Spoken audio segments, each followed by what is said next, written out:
Hello students, today we are going to study about multiplication of vector. First, we study about the orthogonal unit vector. Unit vector क्या है, उसके बाद हम बताएंगे orthogonal unit vector. पीछे आपने unit vector के बारे में पढ़ा था. यूनिट वेक्टर का सिर्फ एक काम होता है, डायरेक्शन दे देना.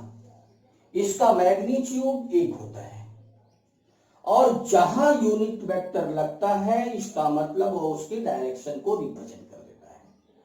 जिसका फार्मूला होता था, यूनिट वेक्टर का फार्मूला था cap A is equal to vector A upon mod of vector A. मैं सपोज कर ले रहा हूं एक वेक्टर ए दिया है cap I minus 2 cap J plus 5 cap K, और कह दे कि वेक्टर ए का यूनिट वेक्टर बताइए क्या होगा. अगर यूनिट वेक्टर निकालना हो तो पहले इसका हम मॉड निकालते हैं.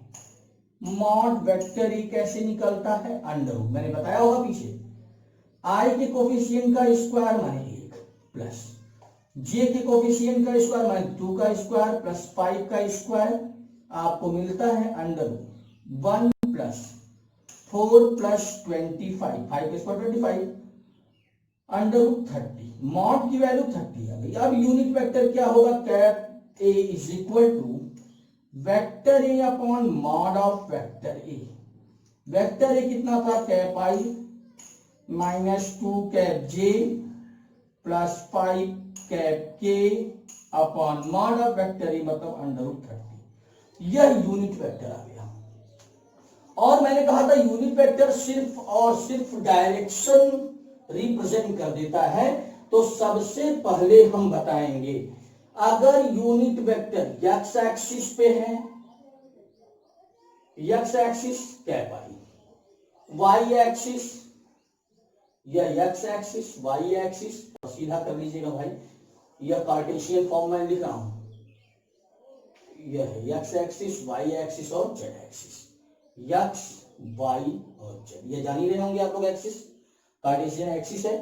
अब आइए, एक्स एक्सिस पे ऑर्थोगोनल यूनिट वेक्टर कैप आई, वाई एक्सिस पे कैप जे, जेड एक्सिस पे कैप के. अगर कहीं लिखा है कैप आई, इसका मतलब एक्स एक्सिस का डायरेक्शन है और उसकी वह जो वैल्यू लिखी होगी, वैल्यू जैसे लिखा गया 4 न्यूटन का फोर्स एक्स एक्सिस पे, तो 4 कैप आई, तो मतलब 4 न्यूटन का फोर्स एक्स एक्सिस पे अप्लाई हो रहा है. 5 कैप जे लिखा है, इसका मतलब 5 न्यूटन का फोर्स जेड एक्सिस पे, सॉरी वाई एक्सिस पे अप्लाई हो रहा है. 6 कैप के लिखा है, तो 6 न्यूटन का फोर्स के एक्सिस पे अप्लाई हो रहा है. तो ऑर्थोगोनल यूनिट वेक्टर का मतलब है that unit vector which represent x axis, y axis and z axis. X axis orthogonal unit vector cap I represented, y axis cap j and z axis cap k. X axis के orthogonal unit vector को cap I से, y को cap j से, z को cap k से represent करते हैं. जैसे अगर लिखा गया है कहीं vector a is equal to 3 cap I, 5 cap j, z cap k, 2 cap k. तो जो x एक्सिस की वैल्यू है वह 3 है, y एक्सिस की जो वैल्यू है 5 है, z एक्सिस की जो वैल्यू है 2 है. यह होता है ऑर्थोगोनल यूनिट वेक्टर. तो मैंने आपको वेक्टर का एडिशन बता दिया था, वेक्टर का सब्ट्रैक्शन बता दिया था, वेक्टर का रिसोल्यूशन बता दिया था. आज मुझे पढ़ना है multiplication of vector. Multiplication of vector, vector का मल्टीप्लाई स्केलर का वेक्टर में मल्टीप्लाई करते हैं, तो यह तो आसान है. जैसे मैंने कहा 3 एक स्केलर क्वांटिटी है, वेक्टर में मल्टीप्लाई करना है 2 cap I plus 5 cap J plus 5 cap के में सपोज कर लेता हूं. तो स्केलर इंटू वेक्टर, देखिए वेक्टर ही मिलेगा, 3 2 जा 6 cap I plus 15 cap J plus 15 cap के. यह क्या मिला, वेक्टर मिला. तो स्केलर का वेक्टर में मल्टीप्लाई तो आसान है, लेकिन वेक्टर का वेक्टर में मल्टीप्लाई क्या होता है.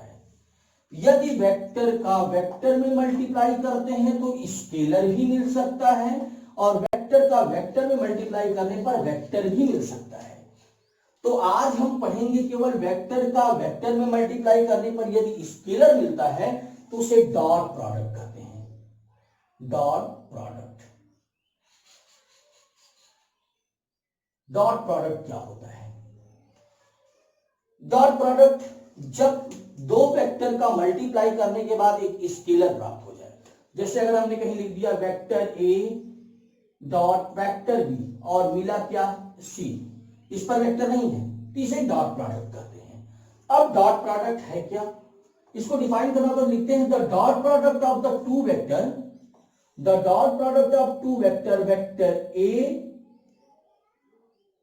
And vector B define as the product of magnitude of vector and magnitude of two vector and cosine of angle between them, और इनके बीच का एंगल का कोसाइन। मैंने कहा दो वेक्टरों का डॉट प्रोडक्ट, उसके मैग्नीट्यूड और बीच के एंगल के कोसाइन के प्रोडक्ट के इक्वल होता है। देखिए उसके मैग्नीट्यूड और कोसाइन के प्रोडक्ट कर दें, हम मल्टीप्लाई कर दें तीनों का, तो क्या मिलता है? डॉट प्रोडक्ट मिल जाता है। ओके, डॉट प्रोडक्ट क्या होता है? दो वेक्टरों का डॉट प्रोडक्ट, उसके मैग्नीट्यूड और बीच के एंगल की कोसाइन क्या होता है? इक्वल होता है। अब आइए हम डॉट प्रोडक्ट का एक एग्जांपल आपको देते हैं, जैसे वर्ग। वर्ग क्या है? डॉट प्रोडक्ट का एक एग्जांपल बता रहा हूं। वर्ग vector F dot vector S, force into displacement, force भी वेक्टर क्वांटिटी, डिस्प्लेसमेंट भी वेक्टर क्वांटिटी, तो लिखते हैं एफ यस कॉस थीटा। अच्छा, इस चीज को आप मॉड से हटा के ए बी कॉस थीटा लिख सकते हैं, कोई दिक्कत नहीं।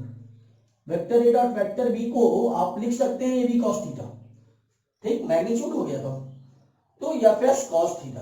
और दूसरा भी होता है जैसे magnetic flux, vector B dot vector A B A cos theta, ये भी डॉट प्रोडक्ट का एग्जांपल है। तो डॉट प्रोडक्ट क्या होता है आपने जान लिया। अब ऑर्थोगोनल यूनिट वेक्टर में डॉट प्रोडक्ट की वैल्यू कितनी आएगी? जैसे आपने डॉट प्रोडक्ट देखा, vector A dot vector B is equal to A B cos theta. यह थीटा क्या है मैं बताता हूं। जैसे यह वेक्टर ए है और यह वेक्टर बी है, इसके बीच का एंगल है थीटा, तो इसका मल्टीप्लाई कर देंगे तो vector A dot vector B into cos theta आ गया, माने A B cos theta equal to vector A dot vector B. अच्छा, अगर यह एक्स एक्सिस हो, एंगल थीटा दे दिया हो, यह X axis, Y axis, Z axis, unit orthogonal cap I, cap J, cap K, मैंने बताया था। तो इनके बीच का एंगल 90, 90 और 90 डिग्री होता है। तो हमें मिलता क्या है? अगर 90, 90, 90 होता है तो हमें मल्टीप्लाई करने पे क्या मिल जाएगा? हमें मल्टीप्लाई करने पे क्या मिल जाएगा? जैसे I dot J, cap I dot cap J को आप लिख सकते हैं आई जे कॉस, इनके बीच का एंगल 90 डिग्री। आई की वैल्यू यूनिट है 1, जे की 1, कॉस 90 की वैल्यू 0, माने 0। मतलब कैप आई डॉट कैप जे की वैल्यू क्या होती है? 0। सिमिलरली इसी प्रकार जे के की भी वैल्यू 0 आएगी, के डॉट आई की भी वैल्यू 0 आएगी। मतलब दो डिफरेंट ऑर्थोगोनल यूनिट वेक्टर हैं तो उसकी वैल्यू हमेशा 0 होती है। लेकिन यदि उसी डायरेक्शन में हो, अगर आई डॉट आई है, आई डॉट आई, तो आई डॉट आई तो लिख सकते हैं cap I dot cap I equal to I into cos 0 degree. I I की वैल्यू 1 इंटू कॉस 0 की वैल्यू 1, माने कैप आई डॉट कैप आई की वैल्यू 1। इसी प्रकार जे डॉट जे की भी वैल्यू 1 होती है और के डॉट के की भी वैल्यू 1 होती है। तो आपको मालूम होना चाहिए कि दो सेम ऑर्थोगोनल यूनिट वेक्टर का अगर प्रोडक्ट करते तो वैल्यू 1 और डिफरेंट है तो वैल्यू क्या होती है? 0 होती है। माने आई डॉट आई की वैल्यू 1, जे डॉट जे की वैल्यू 1, के डॉट के की वैल्यू 1, आई डॉट जे की वैल्यू 0, जे डॉट के की 0, के डॉट आई की 0। ठीक, अब इस पे हम कुछ क्वेश्चन देखते हैं। जैसे क्वेश्चन दिया है find the angle between vector A is equal to, हमें एंगल फाइंड करना है,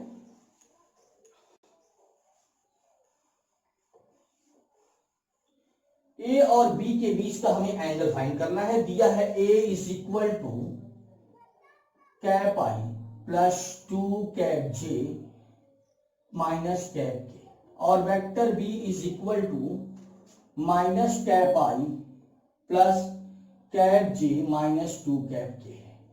और आपसे कहा जा रहा है ए बी के बीच का एंगल फाइंड करिए। तो ए बी के बीच का angle vector A dot vector B बराबर mod of vector A mod of vector B into cos theta. मान जो आपको निकालना है वह कॉस थीटा की वैल्यू निकालनी है, जो vector A dot vector B upon mod of vector A mod of vector B के इक्वल होगा। चलिए साहब थोड़ा ध्यान दीजिएगा, हमें निकालना है सबसे पहले ए डॉट बी। अच्छा, हम पहले ए डॉट बी निकालना आपको बताते हैं।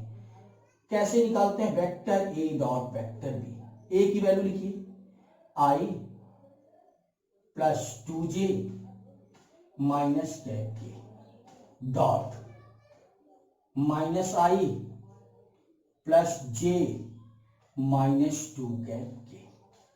वैसे रूल तो एलजेब्रा का होता है कि आई का मल्टीप्लाई पहले तीनों में, फिर जे का मल्टीप्लाई तीनों में, फिर के का मल्टीप्लाई तीनों में। लेकिन होगा क्या कि आई का करेंगे तो 1 आएगा, लेकिन जहां आई जे डिफरेंट हुआ वह 0 हो जाएगा, आई के 0 हो जाएगा, जे आई 0 हो जाएगा, जे 1 हो जाएगा, जे के 0 हो जाएगा। इसलिए मैं एक शॉर्ट मेथड बताता हूं कि आई के कोएफिशिएंट का आई के साथ, जे का जे के साथ और के का के साथ मल्टीप्लाई कर दो। सिंपल तरीका है कोई अलजेब्रा का मेथड, ऐसा नहीं कि ऐसा नहीं है।